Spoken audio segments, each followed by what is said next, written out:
I told myself I wasn't gonna make another Sarah J. Maas video, but here I am making another one. Hello, I'm Courtney, what's up? And today I'm going to be critiquing Sarah J. Maas's books.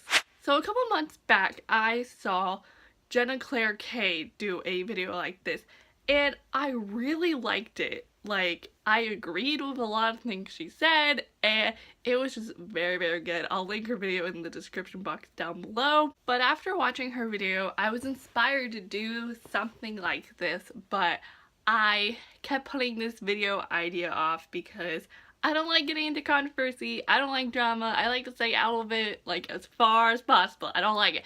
But I've realized over the past year that it's okay to stand up for what you believe in and share your opinion on the internet. So that's why I'm here, giving you all my opinion on Sarah J. Maas's books. I've technically already done this with A Court of Wings and Ruin, the third book in the ACOTAR series. I made a really long video about this book in June. So I'm not going to really be talking about ACOTAR and like the rest of the ACOTAR series. It's mainly going to be Throne Glass because I feel like I have more issues with Throne Glass, honestly. But I will talk a little bit about the ACOTAR series just for like a minute because I don't really have much to say. I feel like I've already got my opinion out there. I'm kind of done with ACOTAR for right now. Like, I'm gonna read the rest of the ACOTAR books, but like for right now I'm done talking about these books, so I'm just gonna give you all my two main issues right now. So if you haven't read ACOTAR yet, like these two issues come from ACOTAR. So if you haven't read this book yet, don't be spoiled, I would leave right now. So bye, not spoiling people. Okay, so I hope you all left, because if you did, you're about to get spoiled for ACOTAR right now. So the ACOTAR series and Throne of Glass do share one issue, and that is diversity and LGBTQ plus representation. But I feel like that's a bigger issue in Throne of Glass, so I'm going to talk about that later. But there's one huge issue with LGBTQ plus representation in ACOTAR, and that's how Helion, I don't know how to say his name still, but the High Lord of the Dawn Day Court? I forgot, but he's Lucian's daddy, okay? Anyway, Helion is bisexual, which is great. Like, when that was revealed, I was like, oh my gosh, I was so happy, because representation, I was like, look at Sarah taking that baby step, having a bisexual character. I was so proud of her. But what's wrong about his sexuality being revealed is that Rhysand tells Farah through their mating bond, you know, oh, Helion likes both men and women, but in bed specifically, and that's basically stereotyping Helion as a man who likes to have threesomes, a stereotype that many bisexual people can be accused of because they like both men and women. I now feel really bad for Helion because yes, he's bisexual, that's great, and he loves both men and women, and that's wonderful, but most people in his life think he's just a guy who likes to have threesomes with men and women. It's like, no, that's not right. Like, I know, it's another reason why I, like, kind of hate Rhysand now, that that's how he worded it. Like, Rhysand literally just could have said, oh, he likes both men and women, and just left it there. He did not need to bring up that bed part and stereotype Helion. Like, Rhysand, why would you do that? I just think Sarah could have left that part off.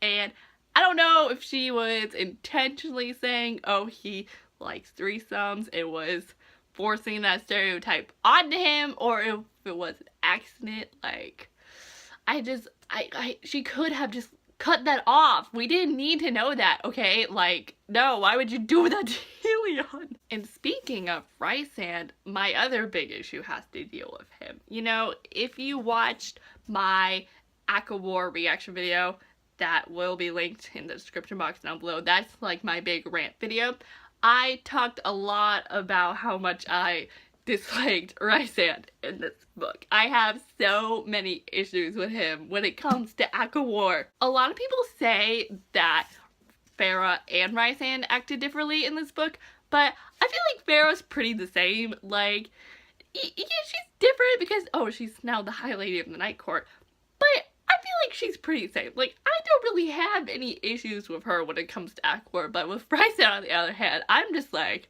I'm ready to fight him. What annoyed me the most with him was two things, and that was one, his flirting.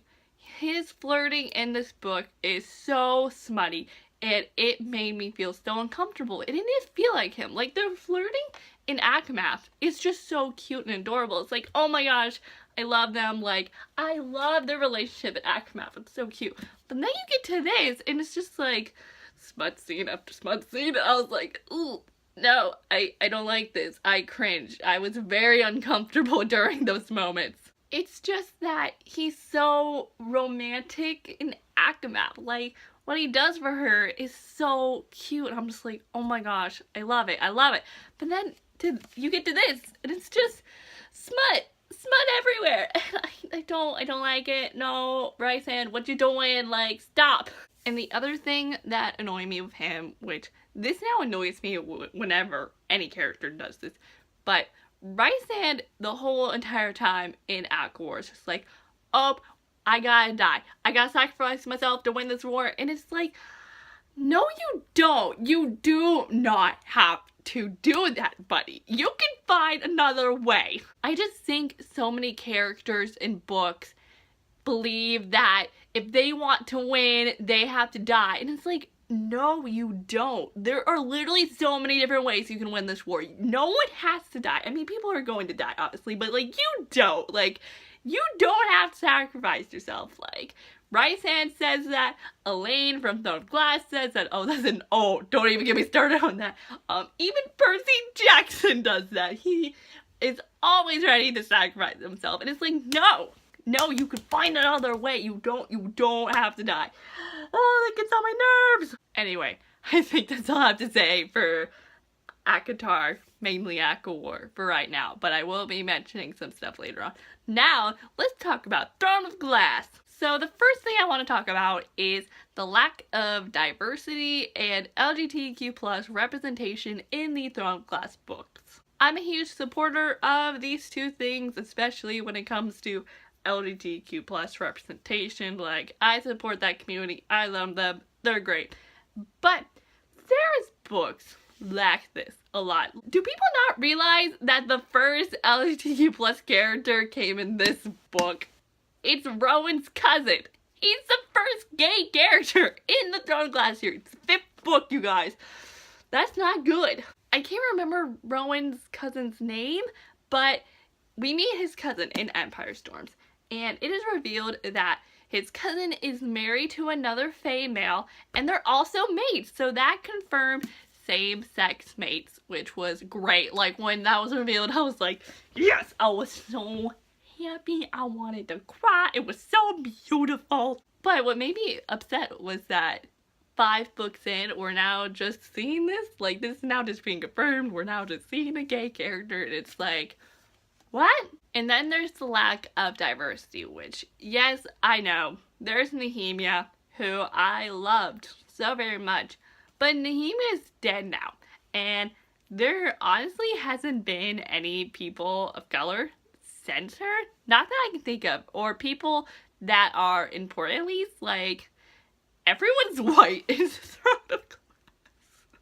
I hate to say it like that, but it's true. Her books are literally white heterosexual trash. And that's terrible. Like, I shouldn't be saying they are like that. Like, I don't want to call any book like that, but it's like, the facts are there in the book. Everyone's white and straight, and I do not like that. Books that have LGBTQ+ representation and diversity are books that I'm gonna love even more, because those two things are beautiful. But with Throne of Glass and ACOTAR, I've like kind of lost respect for these books because they lack that so much. And yes, in ACOTAR, Sarah did take baby steps when it came to these two things. But, oh, I didn't even talk about this with ACOTAR. Oh my gosh, so many characters in ACOTAR are described as golden brown. And that's not diversity. Now, for me personally, and you can disagree with this, but golden brown is basically a really nice tan. That's not brown, okay? That's not diversity. You can say no, you can disagree, but personally for me, that's not diversity. That is just a tan. I'm actually glad that I brought up the ACOTAR series again, because my next point has to deal with both of these series.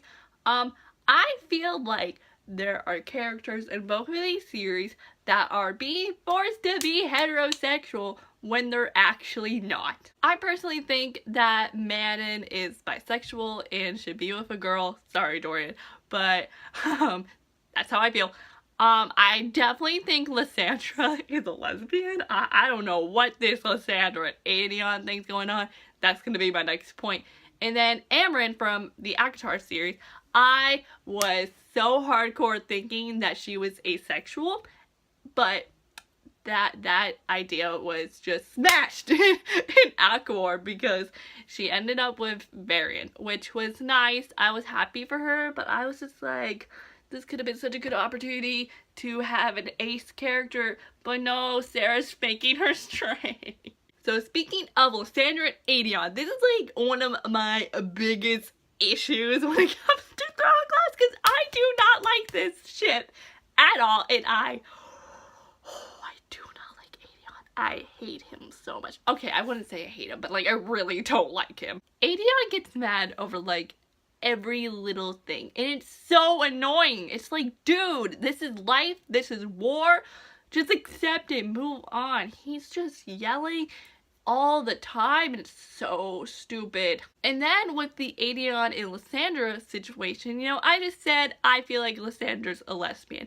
I do not like the Lysandra and Aegon ship, and I honestly feel like this ship is kind of being forced because in Empire Storms, you know, Aegon proposes to Lysandra when she's dying in sea dragon form. It's just like, oh yeah, you and me, we're gonna get married. Don't care what you have to say. We're getting married. That scene made me so mad because it's like, she can't do anything about it. It's like she's dying as a dragon, and here's Aegon just coming up casually and just being like, oh yeah, you may be dying, but I want to let you know, if you live, we're gonna get married. It's like, what? Oh my gosh, I completely forgot about this. I just remembered. Aegon is technically bisexual. That is mentioned in Empire Storms after the whole Sea Dragon situation. And he and Lysandra are having a conversation. And he says something like, he's talking about his love life, I think. And he says how he's been with men too. But then he's just like, oh, but you and me, we're for the win. I just hate how Sarah did that situation, because it's like, oh yeah, I've been with men, but I'm so in love with you though. And I don't know if I consider him to be bisexual because he honestly acts like a straight F-boy. You know what I'm saying. I don't want to say the real word, but you know what I mean. And then there's Cal Westfall, but I honestly think I'm gonna make a separate video about him because I can go on and on about that guy. But I think that's all I have to say.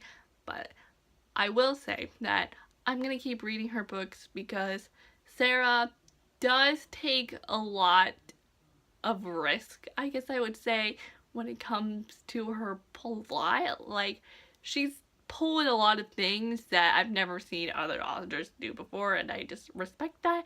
I just hope that she realizes that she's lacking diversity and LGBTQ+ representation and learns from her mistakes. Like, I really hope that in both Tower of Dawn and the Final Throne Glass book, there's so much representation.